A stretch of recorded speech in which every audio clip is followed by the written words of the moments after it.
Salut les motards! Et salut les motards! Aujourd'hui, nous allons voir la toute première chose que l'on fait quand on passe l'examen du plateau moto. Eh oui, nous sommes tous obligés de sortir la moto de notre garage.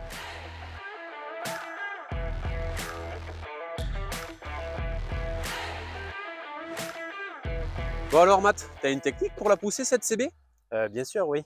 La technique du château de cartes. Château de cartes? Ouais, t'as jamais fait de château de cartes? Château de cartes? Non, jamais. Ah ben alors il va falloir commencer par là. Ah, eh bien alors on y va.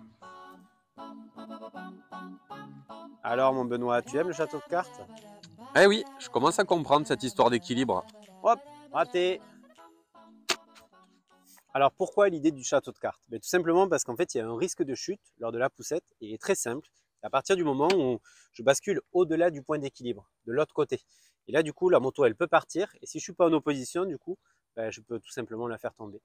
Donc l'idée c'est de toujours placer le poids de la moto un tout petit peu vers toi. Par contre ça peut peser, notamment en fonction du poids de la moto. Donc l'idée aussi c'est de se tenir pas trop près de la moto et de se mettre vers elle. Voilà pourquoi l'idée du château de cartes. D'accord Mathieu. Mathieu. Je vais pouvoir pousser, mais sans aucun risque. Ok. Alors, en marche avant, je vais redresser, débéquiller, les deux mains sur le guidon, je place mon regard, je mets toujours un peu de poids de mon côté. Je pousse, sans franchir la ligne continue de ce côté-là. Ce qui sous-entend que je vais garder la main au-dessus du frein avant. Main gauche qui tient le guidon pour diriger.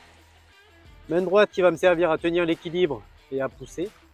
Et je pousse donc en marche arrière pour revenir en position initiale sans dépasser la ligne continue.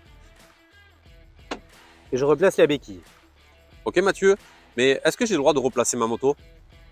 À l'examen du plateau, là où je place la moto et là où je place la béquille, la moto devra repartir. Allez, petite astuce pour les motos d'un petit peu plus gros gabarit. Je peux utiliser les 3 points d'appui et donc je commence par les mains et la hanche. La hanche va me permettre d'avoir une stabilité un petit peu plus importante.